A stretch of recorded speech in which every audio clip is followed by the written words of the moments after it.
bienvenidos a esta jornada. Estamos ya dando inicio, 67 participantes en sala. Muchísimas gracias a todos por participar. Esta conferencia sobre la literatura como amalgama de expresiones culturales entre Paraguay y Ecuador, una actividad que se realiza en el marco del convenio entre la Universidad Politécnica y Artística del Paraguay, UPAP, y la Embajada de Ecuador en Paraguay. En esta oportunidad contaremos con la presencia del señor Álvaro Alemán, también el doctor José Enrique Schroeder, quien será el moderador de esta actividad. También su excelencia Santiago Aponte Franco, embajador de Ecuador en Paraguay. Les agradecemos a todos su participación, también a los expositores por sumarse a esta actividad. Y bueno, a continuación le doy la palabra al doctor José Enrique Schroeder, decano de la Facultad de Posgrado de la UPAP, para iniciar con esta jornada. Bienvenidos, muchas gracias. Bueno, muy buenas tardes a todos. Agradezco la presentación de Luciano. En primer lugar, quiero dar la bienvenida a Su Excelencia Santiago Aponte Franco, embajador extraordinario y plenipotenciario de la República de Ecuador en Paraguay. La UPAP, siempre comprometida con la promoción de la cultura nacional e internacional, está muy feliz de recibir ni más ni menos a nuestro embajador, con el cual tenemos un convenio con la UPAP para promocionar toda la gran actividad que nos une a Paraguay y a Ecuador. Dejo con ustedes al señor embajador para que comience con algunas palabras y luego presentaré a nuestro invitado especial de Ecuador, el doctor Álvaro Alemán Salvador. Embajador. Buenas tardes con todos quienes están participando, los panelistas. Agradecer como siempre a la universidad en la figura de Luciano y de José Enrique Schroeder, porque esto nos acerca mucho más al Ecuador, al Paraguay, a tratar de entendernos y conocernos como pueblos y naciones. La cultura es el medio ideal y nos hemos valido varias veces de este sistema, ahora que hemos pasado una pandemia o estamos en vías de transitar una pandemia. Agradecer, por supuesto, a Álvaro Alemán por darnos esta mano, por acercar la literatura del Ecuador y la evolución literaria del Ecuador. Paraguay.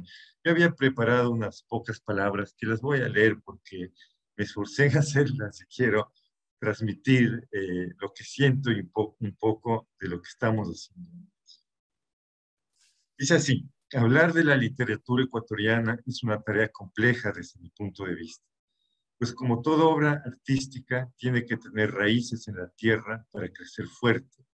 Y el Ecuador es un país complejo, de multiplicidad de voces, de multiplicidad de influencias y sensaciones, una naturaleza pródiga y también agreste y dura, dependiendo de la región y de la altura donde uno viva y escriba.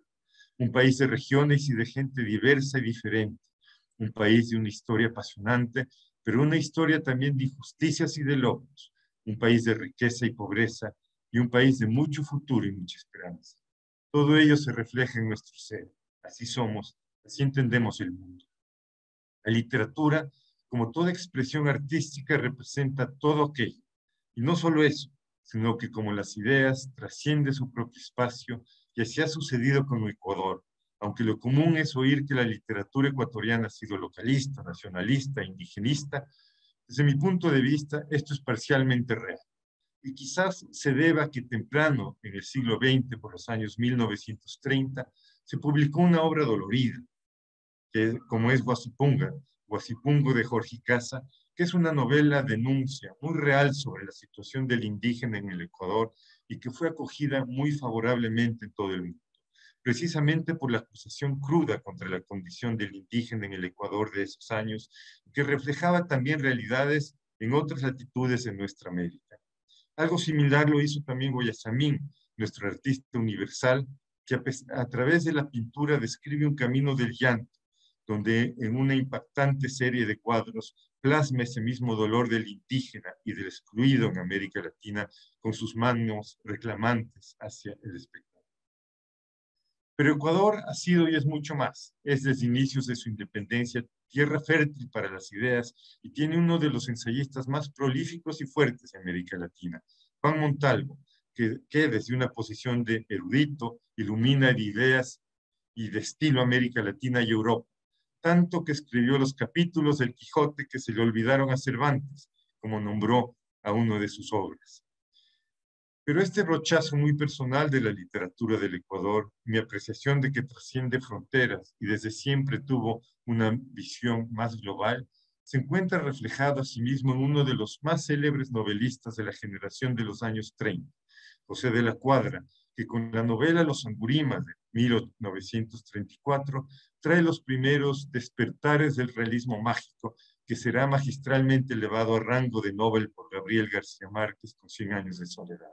Así, en Los Angurimas, una novela corta ambientada en el trópico, en una estancia y con una familia patriarcal de su nombre, se oye al pater familias hablar y reír mientras bebe una caña con sus compadres muertos y donde el paisaje es parte integrante de la aventura.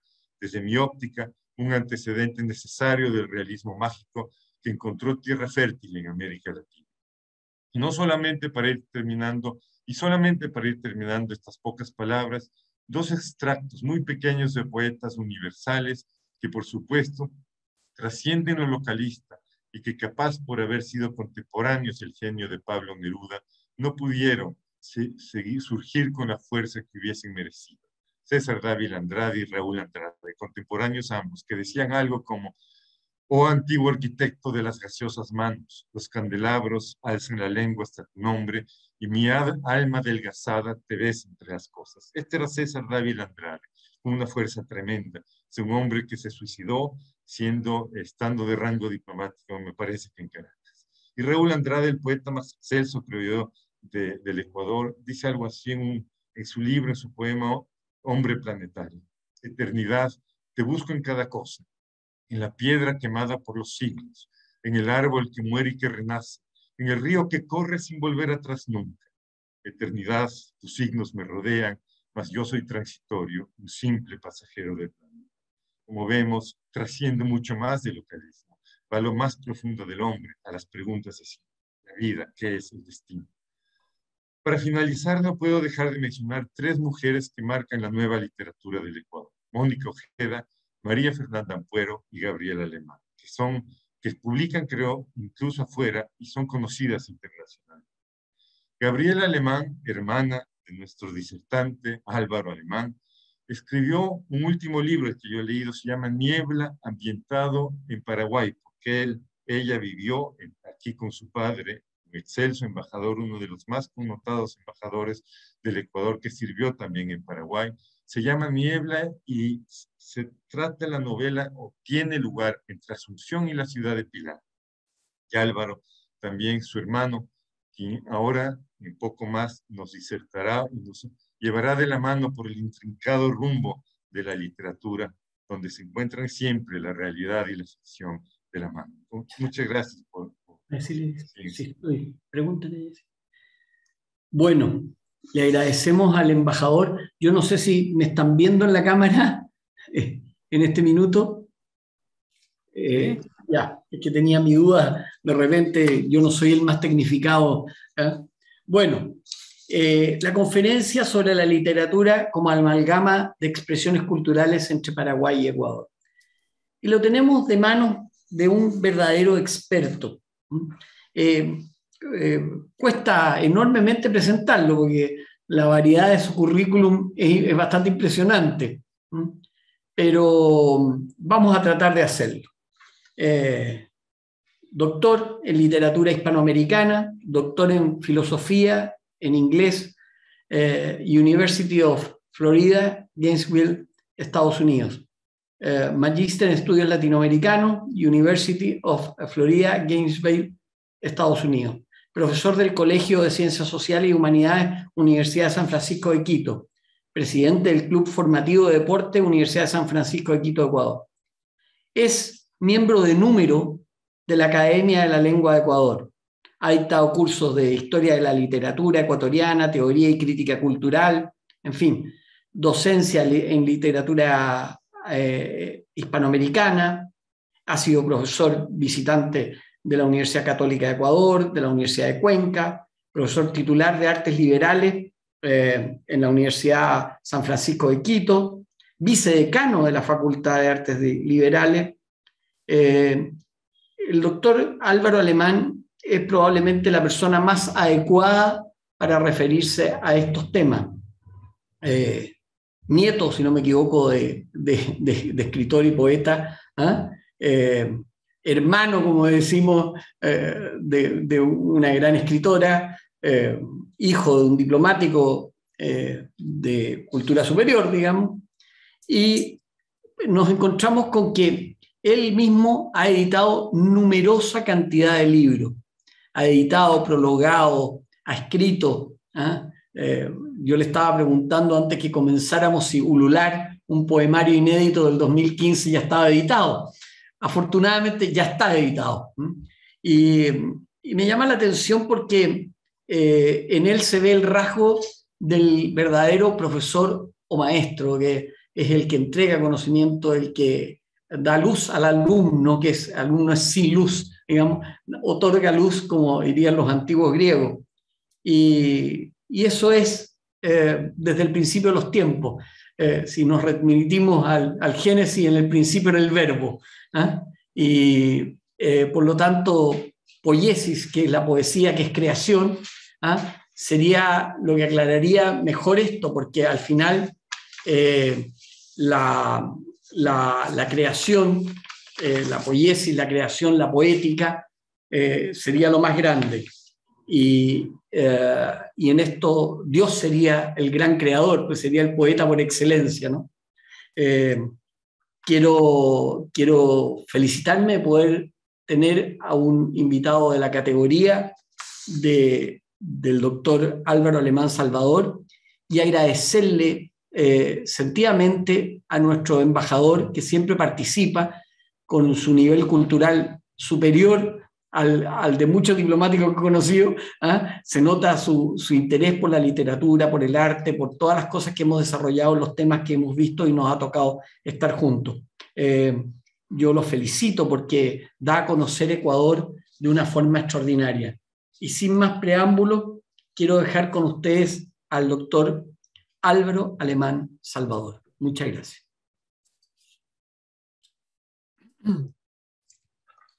Gracias. Bueno, voy a iniciar yo mi ponencia, pero antes quiero hacer algunas puntualizaciones. A lo largo de la misma voy a presentar una imagen, voy a presentar unos videos y algunos textos, fundamentalmente de poesía. Algunos de los enlaces a los videos que quiero mostrar los voy a incluir en nuestro chat.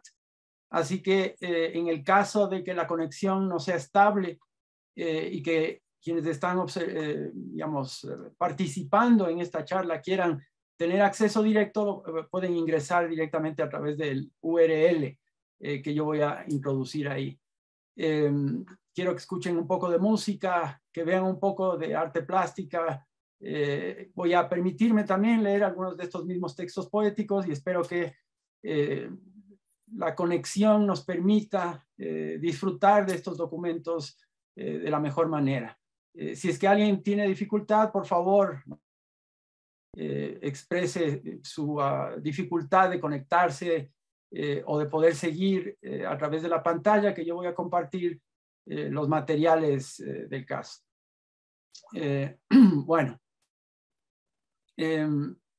El señor embajador del Ecuador en Paraguay, Santiago Aponte Franco, me contactó con el objetivo de presentar una charla sobre la historia del Ecuador, la historia literaria del Ecuador, para una audiencia diversa y universitaria. Pues resumir más de 400 años de producción cultural escrita en apenas 40 minutos resulta una tarea que excede mi capacidad, y por ende voy a hacer algo un poco distinto. Espero que ustedes, una vez que haya terminado este acercamiento, más bien una aproximación a la producción cultural y literaria del Ecuador, se sientan lo suficientemente cómodos para poder intervenir en la forma de preguntas y de observaciones a todo aquello que yo vaya a decir hoy en día. Mi intención es que esto se convierta en una conversación y en un diálogo, y no en un simple traslado de información. Así que me permito iniciar. Pues quiero empezar ofreciendo mi agradecimiento a la UPAP y a la Embajada del Ecuador en Paraguay por la oportunidad de retribuir en una pequeña medida a lo mucho que yo personalmente he recibido del Paraguay. Mi esposa, Beatriz León Nogués, es el resultado de un matrimonio paragua-ecuatoriano. Mi padre, como dijo ya el embajador, Mario Alemán, fue embajador en Asunción en la década de los años 80 del siglo pasado. Mi hermana, Gabriela Alemán, vivió en Asunción alrededor de esa misma época y como novelista e investigadora ha escrito múltiples textos sobre el Paraguay, incluyendo una novela publicada en el 2018 que lleva como título Humo, que tiene ya varias ediciones y una de ellas una edición paraguaya. Yo mismo tuve la oportunidad de participar en varios encuentros internacionales de baloncesto como seleccionado de mi país en contra del equipo paraguayo, incluido un campeonato sudamericano de interclubes realizado en Asunción. Soy un admirador de la historia paraguaya, de sus lenguas, su literatura, música, artesanía, deporte, gastronomía y sobre todo de su enorme hospitalidad y valentía. De manera que agradezco tener ante mí la posibilidad de retribuir profesionalmente en algo la inmensa riqueza y generosidad del pueblo paraguayo que tengo el orgullo de conocer en alguna pequeña medida. La temática de mi intervención alude a las letras ecuatorianas, a su origen, desarrollo y contemporaneidad. Pero quiero iniciar señalando el extraordinario momento académico en que vivimos.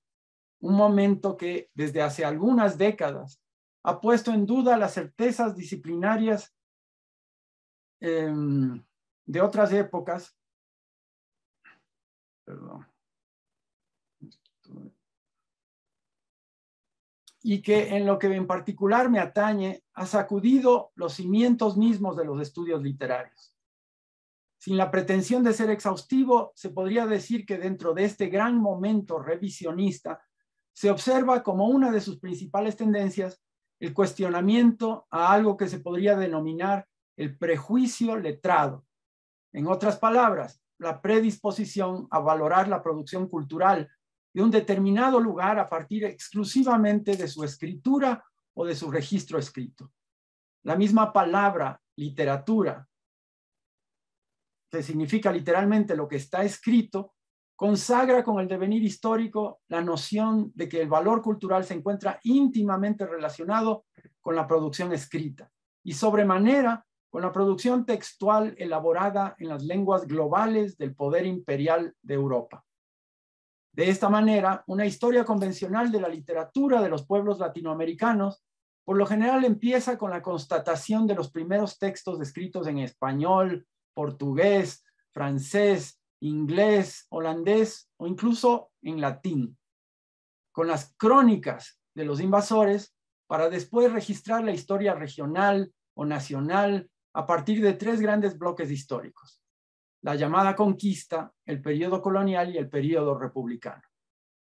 Esta organización del conocimiento, del espacio y del tiempo responde a una matriz cultural profundamente enraizada en la colonia. Por un lado, desconoce la historia continental de resistencia a la invasión europea, siglos de oposición, de rebeliones grandes y pequeñas, domésticas y públicas, lingüísticas y cotidianas. Todo aquello queda sepultado bajo el membrete de conquista, como si aquel acto de violencia suprema habría eliminado en un solo gesto y de una sola vez la resistencia cultural de las etnias y comunidades originarias de este continente. Hoy día observamos un mundo académico atento a aquellos actos de resistencia y renuente a caracterizar la historia de nuestro continente como una historia muerta, pasiva y terminada. De hecho, el mismo periodo colonial, a diferencia de tantas historias inertes de nuestras literaturas, fue un periodo vivaz, creativo, innovador, diverso y multicultural. No solo el sitio en que nuestras clases dirigentes se limitaron a imitar la literatura cortesana de la sede imperial en sus variantes conceptistas y culteranas, sino un cúmulo de enclaves vibrantes que producían su propia cultura y lengua a partir de los elementos y objetos a su alcance. Voy a leer una descripción de un mercado de ventas en Quito, la capital del Ecuador actual, a inicios del siglo XVII. Empiezo. Cito. Quito era un emporio rico y un centro de intercambio de bienes importados, locales y regionales. Mercadería de todo tipo llegaba por tierra, desde los puertos norteños de Santa Marta y Cartagena, y desde el puerto regional de Guayaquil. Se ofrecían artículos importados tanto a los consumidores locales como a quienes los distribuían en mercados regionales. Los almacenes, mercados y bodegas ofrecían una abundancia de textiles, vestimenta, herramientas, mueblería, alimentos y obras de arte procedentes de los lugares más recónditos del globo. Amontonados en los estantes se podían encontrar rollos de seda mexicana y china, damasco y tafetán, muselina y lona de la India y de Holanda, brocados y terciopelo de España e Italia, encaje, hilo colorido, cintas de seda y guantes de cabritillo de Flandes, enormes carretes de hilo de Portugal y Milán, y sombreros bordados del norte de España y de París. Todos compitiendo por capturar la atención de las personas en medio de una gran cantidad de comestibles locales y exóticos, especias, aceites y vinos, al igual que herramientas, enseres y utensilios. Un despliegue vertiginoso de artículos locales y provenientes del extranjero se encontraba disponible en las bodegas, almacenes y plazas de Quito. Entre ellos encontramos imágenes pictóricas y los materiales requeridos para su producción. Fin de cita. Observamos una realidad vibrante, ajetreada, colorida, en un mundo ya entonces tocado por la globalización. Podemos imaginar ese mundo al mismo tiempo como un lugar habitado por una pluralidad de lenguas nativas. En el caso ecuatoriano, aguapit, épera, safiki, cofán, quichua y záparo. Al mismo tiempo, puesto que los españoles introdujeron el territorio sujetos esclavizados provenientes del África, podríamos haber escuchado en ese momento el yoruba, el igbo, el lingala, el zulu, suajili o el xhosa.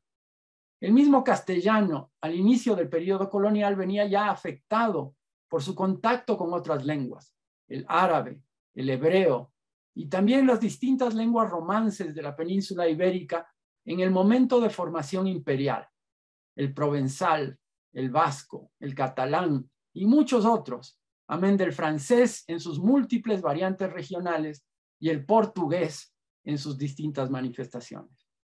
Cito, siempre la lengua fue compañera del imperio, escribe Antonio de Nebrija en el prefacio de su Gramática, el primer texto normativo en 1492, no de la lengua española, sino de la hegemonía de la región de Castilla. Todo esto es para decir que hasta hace relativamente poco tiempo, el estudio de la literatura en los países latinoamericanos reprimía la diversidad cultural y lingüística.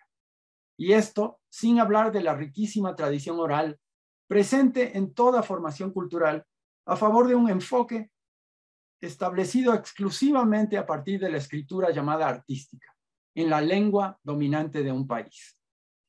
Quisiera ilustrar este prejuicio mediante un ejemplo que nuevamente se remite al siglo XVI, en momento de la llamada Real Audiencia de Quito, una denominación logística y administrativa del Imperio Español.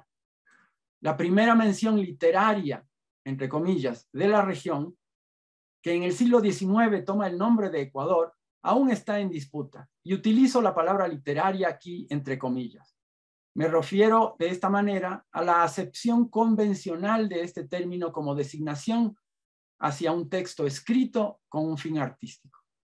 Propongo así, como este primer texto literario en que aparece la región ecuatoriana, el largo poema épico escrito y publicado por Lope de Vega en 1598 con el título La Dragontea.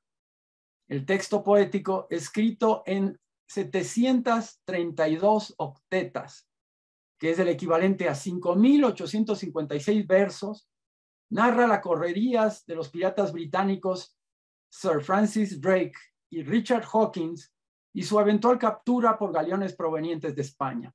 En ese texto observamos las siguientes líneas poéticas. Voy a compartir la pantalla para que ustedes puedan observar este texto. ¿No es cierto? Y está aquí este extracto de la Dragontea. Lo voy a leer. Sigue al inglés el español mancebo, la tierra con las áncoras tocando, porque si no desvara en rumbo nuevo, le parece que en ella ha de ir varando. Después de tantas puntas y recodos, senos y calas, toca en la bahía de Tacames, que por diversos modos el protestante bárbaro seguía. Así le alegran y saludan todos, como después de la tiniebla fría, las bachilleras aves, cuya salva es la primera voz que escucha el alba. Más de 200 lenguas costeadas del terrible y frenético resurto de la tormenta vieron amainadas las altas velas del autor del hurto. Pero apenas las nuestras divisadas, levóse del lugar que estaba surto, creyendo que volviera las espaldas al confín que se llama de Esmeraldas.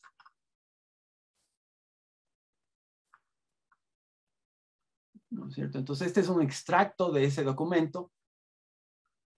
Quiero llamar la atención sobre los versos que quedaban subrayados, ¿no? Cuando estaba esto en la pantalla, donde dice, vuelvo a citar, toca en la bahía de Tacames que por diversos modos el protestante bárbaro seguía, así le alegran y saludan todos. Un texto que parece enigmático, ¿no? Para quien lo enfrenta por primera vez. Este episodio, aquí descrito en la Dragontea de Lope de Vega, alude a la peculiar circunstancia de una alianza librada durante la segunda mitad del siglo XVI entre piratas británicos y grupos de hombres libres de ascendente africano en la costa del Pacífico de lo que hoy en día es la provincia de Esmeraldas en el Ecuador. Desde la llegada misma de los españoles al subcontinente, contingentes de hombres y mujeres esclavizados llegaron a esas tierras, traídos por la fuerza de las armas. Con el paso del tiempo, muchos de ellos en la zona norandina lucharon por su libertad y se fugaron, individual y colectivamente, y enfilaron hacia la costa del Pacífico Norte, una región tan selvática y densa que impedía que las tropas españolas los puedan capturar y volver a someter. Así, el Pacífico sur colombiano y norte ecuatoriano se convirtió por medio de alianzas con los habitantes originarios de la zona en un inmenso palenque o quilombo, es decir, en un territorio poblado y controlado por cimarrones emancipados. Los piratas que rondaban los mares en busca de galeones y su tesoro establecieron alianzas para asegurar su aprovisionamiento en las bahías y ensenadas de estos territorios libres. El poema de Lope de Vega captura esta cooperación entre opositores a la corona española en su poema, pero como ustedes pueden apreciar, se trata de un poema de más de 5.000 versos, en el que apenas se alude a territorios que luego formarán parte de la República del Ecuador, en apenas 5. Ahí se menciona la bahía de Atacames y la provincia de Esmeraldas. La aparición del Ecuador a las letras mundiales es así sumamente pobre, si fuésemos a considerar el siglo de oro de las letras españolas y de una de sus luminarias como la compuerta hacia nuestro ingreso al panteón de la literatura mundial. Observemos en oposición a aquello un cuadro firmado en 1599, un año más tarde a la publicación de La Dragontea, por el artista indígena quiteño Andrés Sánchez Galque, en un triple retrato titulado Don Francisco de Arobe y sus hijos Pedro y Domingo. Voy a ubicar el URL aquí en nuestra conversación y al mismo tiempo voy a compartir la pantalla para que ustedes puedan ver una imagen de este cuadro que está en la galería digital del Museo del Prado. A ver si aparece aquí. ¿Lo pueden ver? Sí, lo vemos. Perfecto.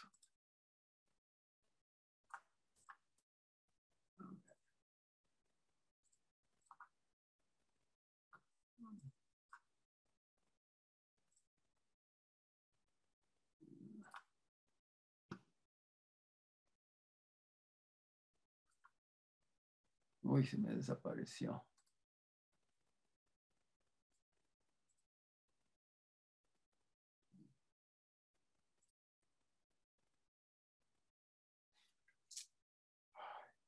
¿Dónde se me fue?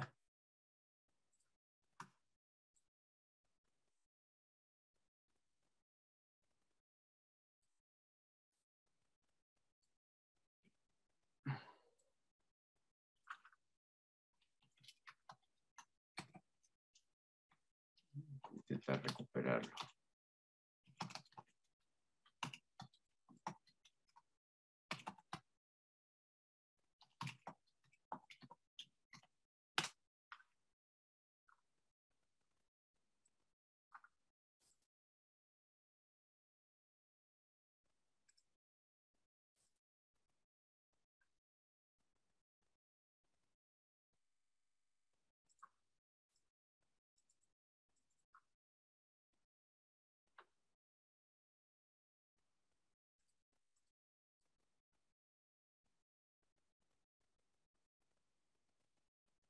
Acá está.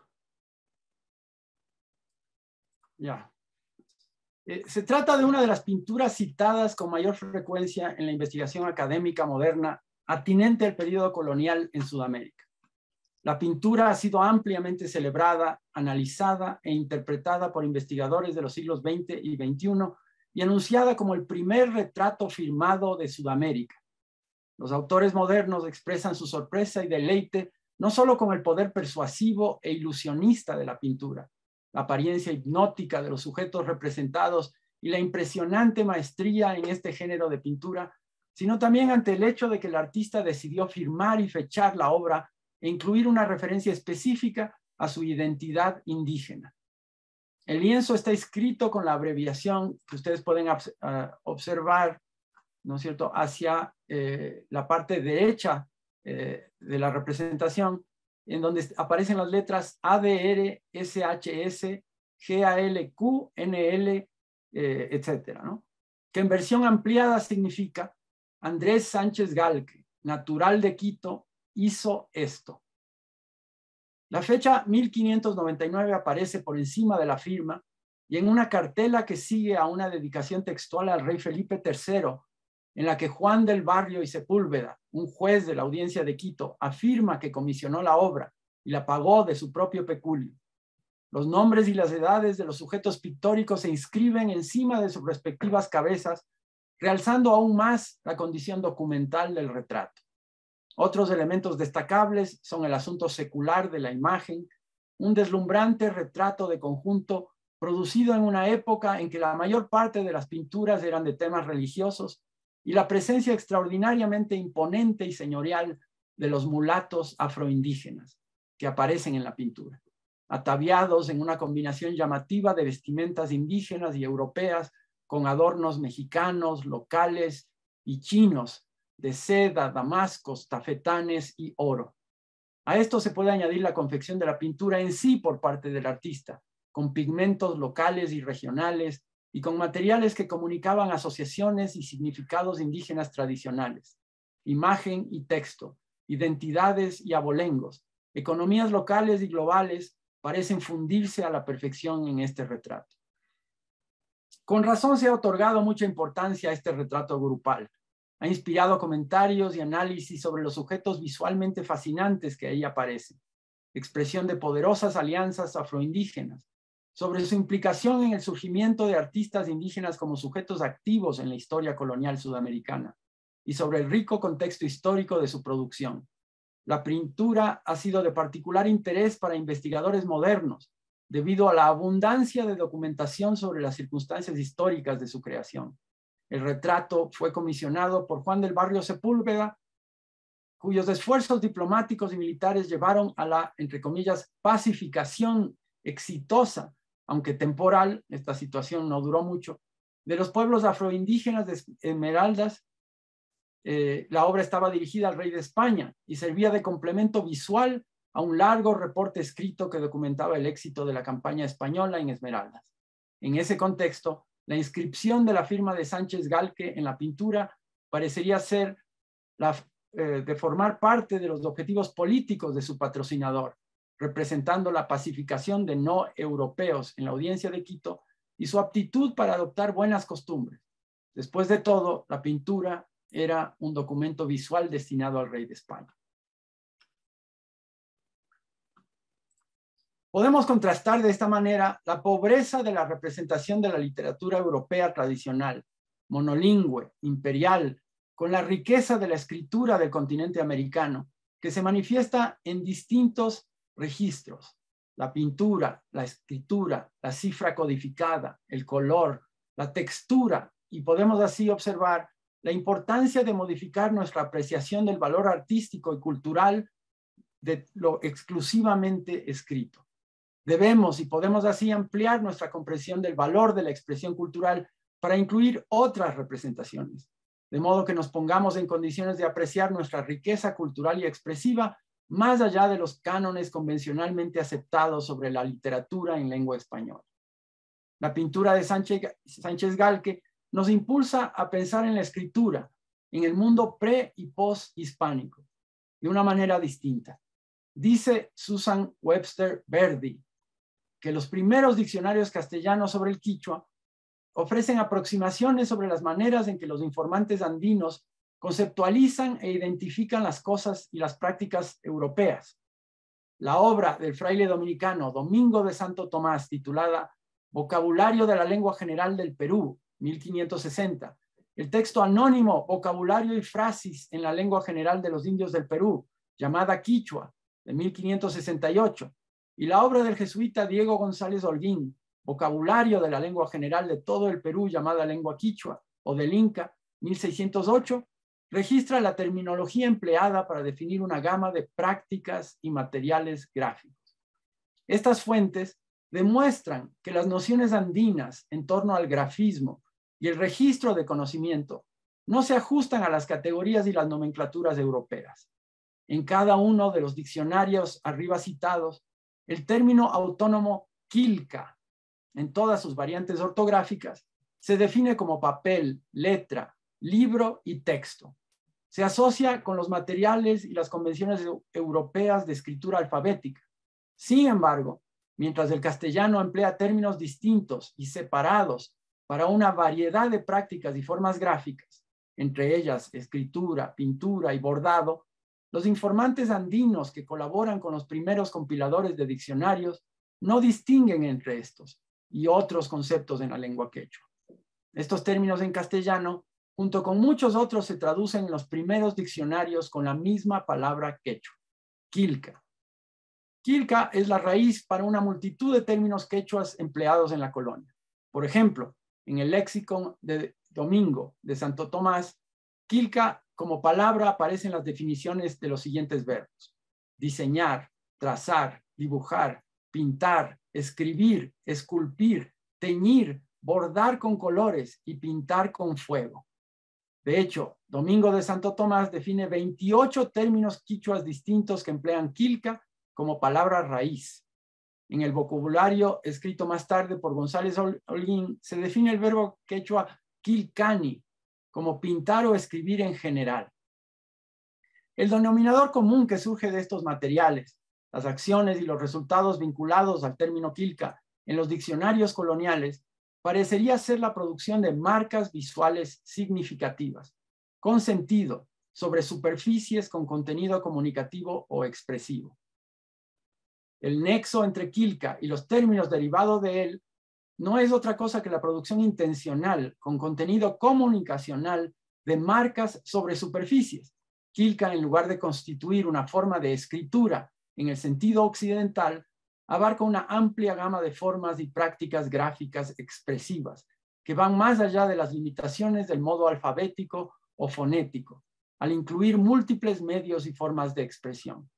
El texto de Sánchez Galque se puede entender así como una quilca, una forma expresiva que reclama para sí una categoría de comprensión distinta.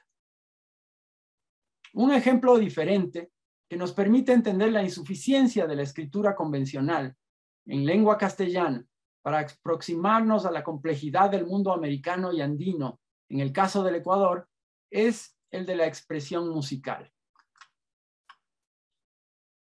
En el mundo colonial, apenas estudiada, en donde la creación local y la expansión del barroco europeo se añade a las letras de los hombres y mujeres de claustro en Latinoamérica durante el período colonial. Vamos a escuchar ahora un ejemplo de esta tradición, apenas conocida incluso entre países hermanos, de la reciente reconstrucción de villancicos quiteños del siglo XVII. Lo que presento a continuación es un villancico tomado de un grupo de documentos hallados en la ciudad de Ibarra, en la provincia ecuatoriana de Imbabura, en el archivo de la cura diocesana de Ibarra. Se trata de 44 obras pertenecientes a un convento de esa ciudad. Las obras, con gran probabilidad, corresponden a textos poéticos elaborados por monjas de claustro durante la segunda parte del siglo XVII. Se observa así la presencia de un mundo erudito femenino que existió dentro del ámbito del convento y que se contrapone a las historias convencionales de la literatura, en donde la presencia de mujeres es excepcional o nula.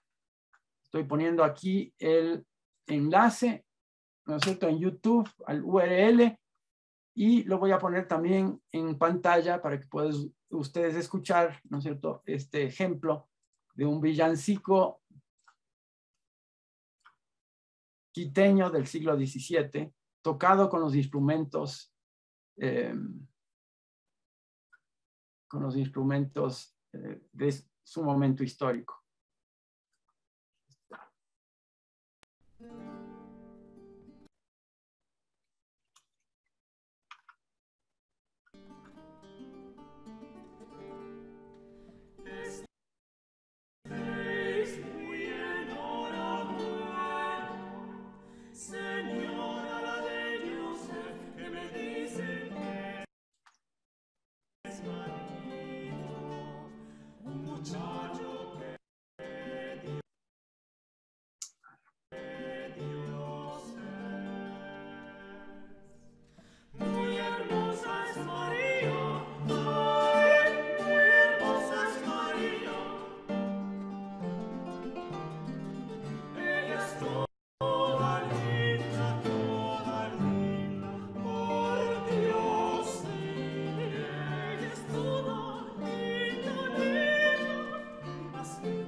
Van entonces estas breves muestras para llamar la atención sobre la necesidad de pensar la historia cultural del mundo hispanoamericano a partir de un criterio más amplio que el de la escritura convencional en castellano. Los tres ejemplos que traigo a colación aluden a la inconmensurabilidad de la expresión cultural andina durante la temprana colonia con la escritura alfabética. Si bien existen textos coloniales interesantes y representativos de la complejidad sociohistórica del territorio norandino, estos narran apenas una parte de una historia cultural más rica y original de lo que hasta aquí se había pensado. La Quilca de Sánchez Galque, con su extraordinario dominio de herramientas expresivas indígenas y europeas, que van desde la complejidad ortográfica hasta el simbolismo pictórico, desde la alquimia de la fabricación de pigmentos a partir de insumos locales, hasta la iluminación de aspectos pictóricos mediante la compleja técnica de laminación en oro, cuenta una historia distinta a aquella que aparece por medio de la escritura alfabética europea. Para quienes están dispuestos a leer de manera distinta, de la misma manera, la composición musical, multicoral y poética de las anónimas monjas quiteñas del siglo XVII nos permiten vislumbrar otro mundo que aquel de los registros sordos y los libros de asiento del mundo colonial. El lenguaje musical, la anotación musical constituye de por sí una ventana hacia una realidad vibrante, femenina y muy distinta a las habituales historias monásticas del periodo colonial en el Ecuador. El contacto inicial para esta charla versaba sobre la literatura ecuatoriana, su origen y desarrollo histórico hasta el presente. En un universo distinto, habría podido hablar entonces sobre los cronistas que registran por primera vez en la conciencia de Europa el entorno geográfico que hoy forma parte del espacio nacional ecuatoriano. Francisco Jerez, Gutiérrez de Santa Clara, Cieza de León, Gaspar de Carvajal. Podría haber hablado yo entonces de algunas voces poéticas de la colonia, como el padre Aguirre en el siglo XVII, el historiador jesuita Juan de Velasco en el siglo XVIII, los escritos místicos de la monja Gertrudis de San Ildefonso, contemporánea del villancico que escuchamos, y la rica veta de textos enmarcados en la ilustración europea, elaborados por el médico, periodista, filósofo y prócer de la independencia americana Eugenio de Santa Cruz y Espejo, y también del gran orador de las Cortes de Cádiz, ecuatoriano José Mejía Lequerica.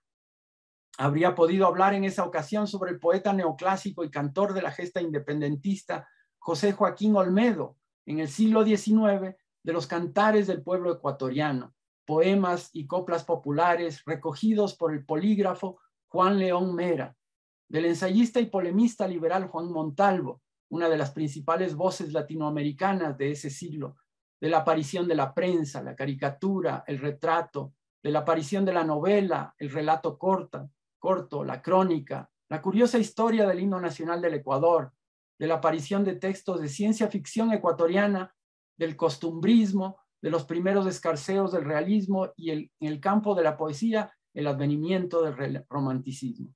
Ya en el siglo XX, la llegada del modernismo, la modernidad literaria en sí, el momento arielista, la influencia de la decadencia francesa en nuestras letras, de la vanguardia internacional y más adelante del realismo social, el indigenismo, el negrismo, la fundación de la Casa de la Cultura Ecuatoriana y de un discurso nacionalista basado en nuestras letras. La obra de los grandes poetas ecuatorianos de mediados del siglo XX, Jorge Carrera Andrade, citado por el embajador, y César Dávila Andrade, también citado por él, y más cerca a nuestros días, la influencia del boom latinoamericano en nuestro entorno, entre esos textos, la obra del gran escritor paraguayo Augusto Roa Bastos, que se leyó con gran provecho en nuestro territorio. En fin, varias y múltiples incursiones en una realidad literaria diversa, hoy en día mayoritariamente urbana, que desemboca en el siglo XX, XXI, en el momento histórico-cultural de la digitalización, de cambio de modelo geopolítico, de la importancia de las traducciones y de las lenguas, y también de la crítica académica, que reclama una revisión de las bases mismas sobre las que descansa la literatura nacional contemporánea en todos los países del mundo, y que es de lo que he intentado presentar el día de hoy. Gracias. Muy ilustrativa, el profesor Álvaro, su conferencia, además, con estos villancicos fantásticos. Yo quisiera agregar algunas cosas que nos unen con Paraguay. O sea, nuestra universidad es politécnica y artística del Paraguay.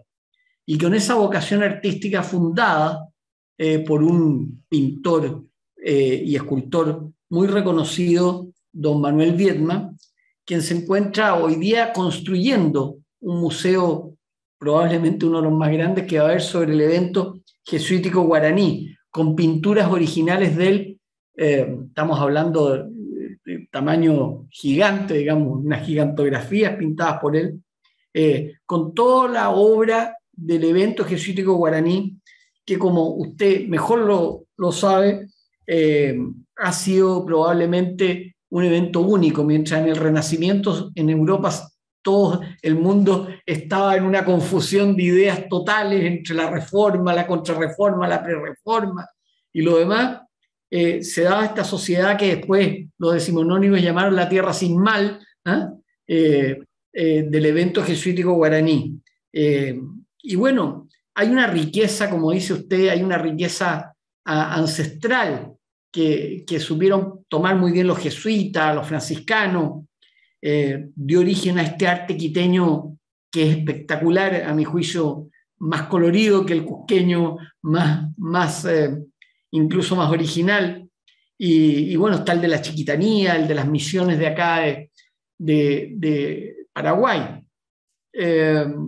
Yo creo que lo que está narrado es exactamente, de alguna manera, lo que nuestros participantes querían oír, o sea, la originalidad del pensamiento andino, del pensamiento sudamericano, la originalidad que se da desde la colonia, porque siempre se cuenta los escritores desde la República, el nacimiento de la República, y la gente tiene una pésima memoria. Una vez consultado el destacado filósofo, el padre Osvaldo Lira en Chile, de quién eran los pensadores más grandes, nombró a gente que nadie casi ubicaba en él, pero que eran los grandes escritores de la colonia porque la nación comienza cuando se descubre, mucho antes de la República, ¿no? Así que me ha parecido realmente muy interesante. Hay dos preguntas que me gustaría hacerle, una de María del Mar Barrios, que dice, a su juicio, ¿cuál sería la obra literaria que representaría más, por así decirlo, a Ecuador? Híjole, es una pregunta muy difícil, ¿no? Porque por un lado alude a la divulgación de las obras literarias ecuatorianas fuera de las fronteras. Y pues sin lugar a dudas, en el siglo XIX, esa figura es el ensayista, el polemista, protonovelista Juan Montalvo, cuya obra fue pues sumamente política, ¿no? Orientada hacia la reforma política nacional, y que fue recuperada ya en el siglo XX por algunos escritores, más bien de índole universal, en España, por ejemplo, en donde se habla de la gran originalidad de Juan Montalvo, pero no como ensayista, sino como un maestro de la invectiva, ¿no? Del insulto. Hay muchas personas que leen a Montalvo justamente para encontrar estos jugosos insultos. De manera que Juan Montalvo es de esa figura en el siglo XIX, por razones que exceden, me parece a mí, la originalidad o la creatividad artística, y que tienen que ver mucho, sobre todo con la promoción global dentro de Occidente de las ideas del liberalismo en el siglo XIX. Y en el siglo XX esa figura seguramente tendría que ser el novelista ecuatoriano Jorge Icazo, con su obra Huasipungo, como el embajador ya mencionó, no porque sea la mejor obra escrita en el Ecuador, sino porque es la obra que ha tenido la mayor cantidad de traducciones a distintas lenguas. Según entiendo yo, más de 12 lenguas ha sido traducida la novela de Jorge Icazo, de manera que se conoce al Ecuador a través de esa novela. En mi juicio personal, el Ecuador ha estado poblado por grandes pintores y poetas. Y en el siglo XX, para mí, esa figura es Jorge Carrera Andrade, un poeta que inicia su obra cuando tenía 15 años en 1917 y que termina de escribir el último día en que permanece vivo en el planeta, hacia 1979.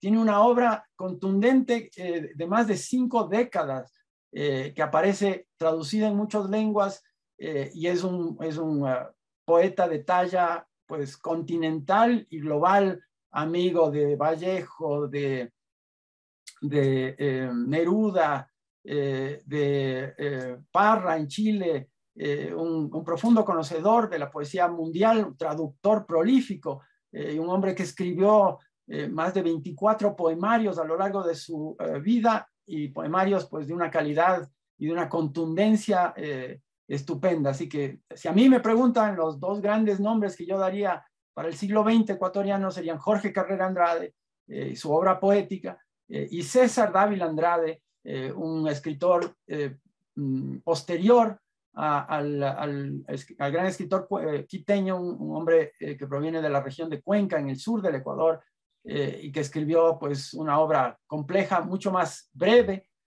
porque su vida fue más corta, pero que contempla alguna de la producción poética más interesante de todo el continente americano, y algunos de los relatos cortos también más enigmáticos y atractivos.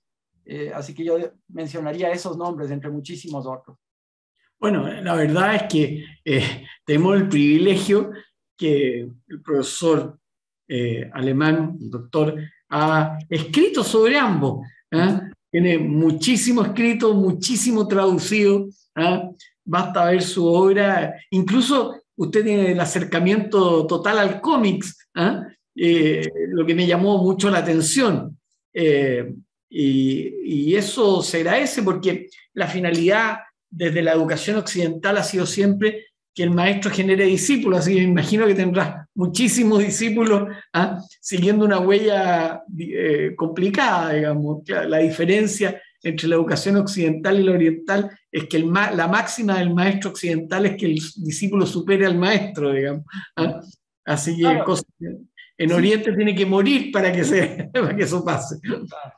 Y bueno, como dices tú, yo sigo muy de cerca la narrativa secuencial, como se le llama al cómic, y sigo de cerca también la producción en este género en el Paraguay, que veo que es sustancial y contundente también, ¿no? Donde se han publicado varias novelas gráficas interesantes que me llegan a mí periódicamente, porque mis familiares conocen de mi interés por esta forma de artística. Y claro, cuando hablaba hoy de la quilca andina, que es esta suerte de producción cultural que mezcla de manera indistinta la imagen y la escritura, ¿no es cierto? Pienso yo de esa forma, ¿no es cierto? Que es una suerte de antecedente prehispánico del cómic contemporáneo. Así que sí, yo creo que esta es una forma, ¿no es cierto?, muy vital, muy contemporánea y que podría ayudarnos en el momento complejo del presente a introducir a nuestros estudiantes, ¿no?, a la riqueza cultural de nuestro pasado, ¿no?, a través de esta puerta de ingreso, ¿no?, que es la narración secuencial, ¿no?, la narración gráfica. No, y llevarlo también a la cultura contemporánea para que los jóvenes logren entender. Santiago López Navia, el poeta español, acaba de publicar un libro que tiene que ver con Cervantes y el rock. O sea, Claro. Cervantes llevado a la máxima expresión en el rock actualizado, digamos. Entonces, yo creo que esa capacidad de ir absorbiendo lo moderno y reencantando a la gente con la lectura, reencantando con lo clásico, que al final lo clásico no es nada más que lo que las generaciones posteriores han reconocido como lo que manda de alguna manera. Yo creo, francamente, que la responsabilidad hoy día de los educadores hispanoamericanos, que tenemos los educadores hispanoamericanos, tiene que ver con mostrar esa historia que no se escribió en la historia mundial. Hay mucho no escrito. Solamente de pensar que Alonso Ercilla, el que hizo la Araucana, digamos, el que escribió la Araucana y compuso la Araucana, está considerado en materia literaria al nivel de los más grandes, de Homero, está considerado como es decir, son muy pocas las obras en que el autor eleva y sube de categoría a su adversario. Sí, los mapuches, en ese momento araucanos, descritos por Alonso Ercilla, eran unos verdaderos gigantes y fantásticos, o sea, ensalzar al adversario, una cosa única en su género. A mí me parece que la obra andina, todo lo que el rescate de la obra colonial andina, el rescate de lo que significa la poesía, porque Hispanoamérica, bueno, el idioma español se presta para la poesía, es muy rico, profundamente rico, ¿no?, en las terminologías, pero es impresionante cómo se presta para la poesía. O sea, nosotros, por ejemplo, yo reconozco que Chile no es un país muy musical, ¿no?, pero sí es un país completamente poético, es un país de la poesía, ni siquiera el resto de la literatura. La poesía es el género que ha primado. Nosotros conocemos, claro, a Pablo Neruda, a la Gabriela Mistral, pero hay muchísimos poetas, Guzmán Cruchaga, Huidobro, que son realmente maestros de la literatura, como el gran Borges, en fin, de Argentina. Creo que nos une eso, creo que nos une que supimos de alguna manera engarzar las palabras y lograr un contenido original y poético. ¿Y qué obra le parecería a usted, ya que es tan cercano a Paraguay en muchísimas cosas, y familiares además, que son más importantes, ¿qué obra le parecería a usted las trascendentes paraguayas? Bueno, lamentablemente mi conocimiento del guaraní es sumamente limitado, ¿no es cierto? Es algo que me encantaría a mí conocer más de fondo para poder entrar en contacto con una producción en guaraní que se está haciendo en el momento contemporáneo y que existe desde el pasado, en donde seguramente hay obras pues maravillosas, ¿no?, a las que yo no Seguramente no tendré alcance en el transcurso de mi vida, pero claro, conozco bien la obra de Roa Bastos y pues de algunos escritores paraguayos contemporáneos que he tenido la suerte de conocer a través del contacto con mi hermana, que tiene alguna injerencia en el mundo literario contemporáneo de Asunción. Pero me parece que el asunto es, como tú muy bien señalas, ¿no? Hay mucho por descubrir y hay mucho que hacer al margen de estas contemplaciones convencionales de que la literatura es únicamente aquello que existe por escrito y en español, digamos, normativo, ¿no? El rap, ¿no? Que es una manifestación musical y poética contemporánea, hoy en día ocurre en todas las lenguas del planeta, ¿no? En el Ecuador hay rap en quichua, nosotros tenemos 14 lenguas nativas indígenas, y en todas aquellas en donde existe un alfabeto y escritura, los jóvenes utilizan esa lengua, ¿no es cierto?, para expresarse y en alguna medida hacerlo a través de estas manifestaciones culturales globales, ¿no? Así que a mí me encantaría conocer mucho más de la historia literaria de Paraguay, pero también entiendo que el acceso a esa historia va custodiado por un conocimiento al menos básico del guaraní. Pues en el Ecuador algo similar se puede decir, ¿no? Nuestra historia literaria ha marchado demasiado tiempo de espaldas a nuestras lenguas nativas y originarias, y ahora se están empezando a hacer esfuerzos, ¿no?, por incorporar no solamente voces nuevas, sino lenguas desconocidas. Las principales en el Ecuador son el quechua y el shuar, pero existen muchísimas más, ¿no? Y esto nos debería dar pausa a nosotros como sujetos universitarios con relación a todo el universo cultural que nos falta por conocer para poder nombrarnos verdaderamente de manera auténtica, ¿no?, como sujetos nacionales. Me parece muy interesante y quiero a raíz de esto mostrar, esta es la revista científica, el primer número de nuestra revista científica de la UPAP, que realmente ha sido una edición que ha costado un gran trabajo, pero ¿por qué se la muestro? Porque aquí viene el pedido. Nos interesaría mucho que usted pudiera escribir algún artículo científico. El propósito es indexar esta revista. Vamos en el primer número, pero el propósito está hecha completamente para ser indexada, digamos, porque en materia de investigación nosotros hemos dado un paso demasiado importante. Nosotros hoy día somos, en materia de publicación e investigación, la tercera universidad que publica e investiga en Paraguay. Después de la Universidad Nacional y de la Católica, somos la tercera universidad que publica, o sea, y hemos hecho publicaciones de variada índole, y creo que un artículo suyo en nuestra revista sería realmente sensacional. Podría ser incluso adaptar esta misma conferencia y ponerla en la revista.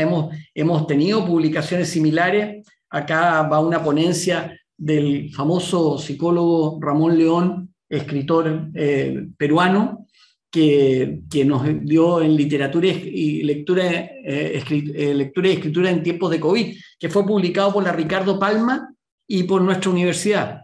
Así que sería un honor si pudiésemos compartir alguno de sus escritos como una forma de un artículo o ensayo que pudiese ser publicado en la revista científica.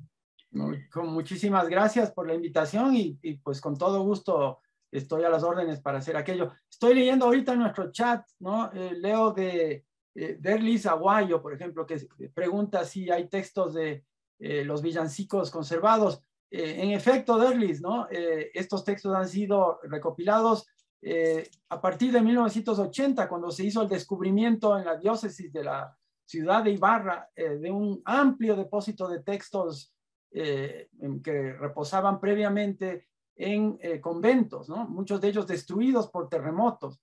Quito es una ciudad y toda la zona ecuatoriana es sumamente inestable en términos geológicos.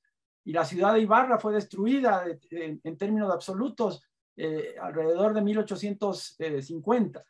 Entonces, buena parte de este archivo se desplazó a la nueva sede de la arquidiócesis y allí se encontraron estos villancicos. Pero claro, en las bibliotecas eclesiásticas de la ciudad se encuentran múltiples documentos de esta naturaleza. La gran dificultad radica en poder volverlos contemporáneos, porque las formas de anotación musical de la colonia eran muy distintas de las que existen hoy en día. Entonces se requiere de musicólogos, de filólogos para poder reconstruir estos documentos que son abundantes, ¿no? El villancico, por supuesto, es la forma musical que durante la colonia era la más, ¿cómo podríamos decir? La menos religiosa, ¿no? Aquella que tenía un mayor contenido popular.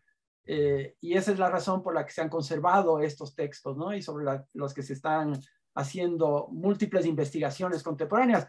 Pero, claro, lo que ustedes escucharon es una muestra de un disco que se ha publicado hace poco tiempo, pero hay muchísimo más. Así que no sé si espero que haya respondido.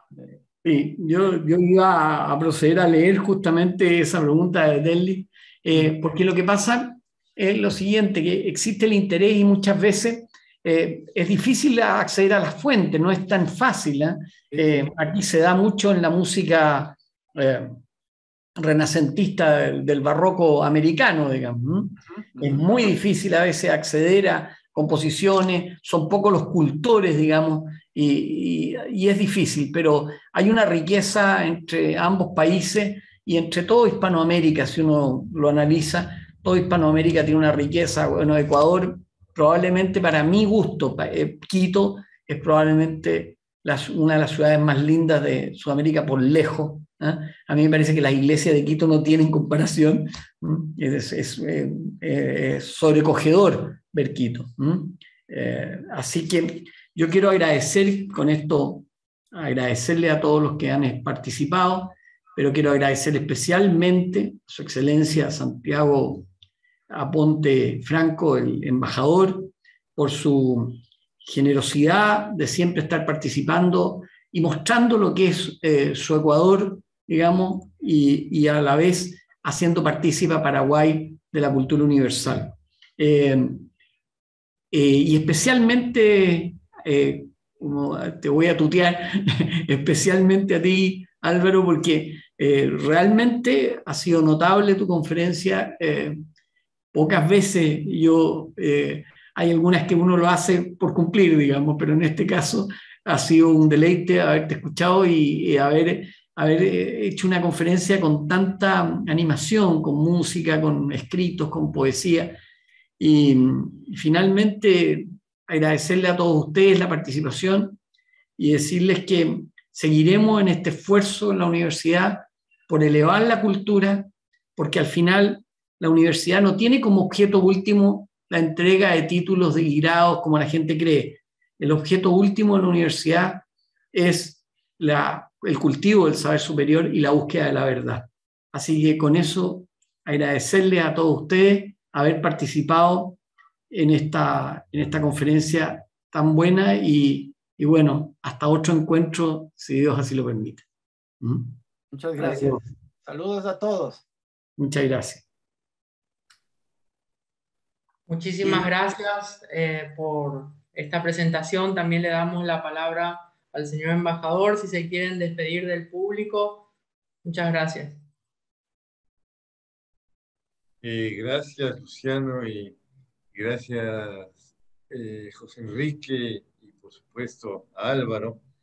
No tengo el gusto de conocerle personalmente, pero te agradezco realmente esta presentación y llevarnos a los orígenes y cómo está intrincada la cultura en una red continua y permanente y que se proyecta en América Latina y cuál es la raíz nuestra propia, hacia dónde vamos. A la universidad, por supuesto, siempre. A quienes ahora aquí están representando a Luciano y a José Enrique Schroeder, porque ese espacio que nos da. Corregir, eso sí, mi equivocación y con guante de seda, la obra de Gabriela se llama Humo, no Niebla. Yo le estaba dando, y por lo buena que es, categoría de Unamuno que escribió. Niebla de Unamuno, pero nadie lo iba a corregir, embajador.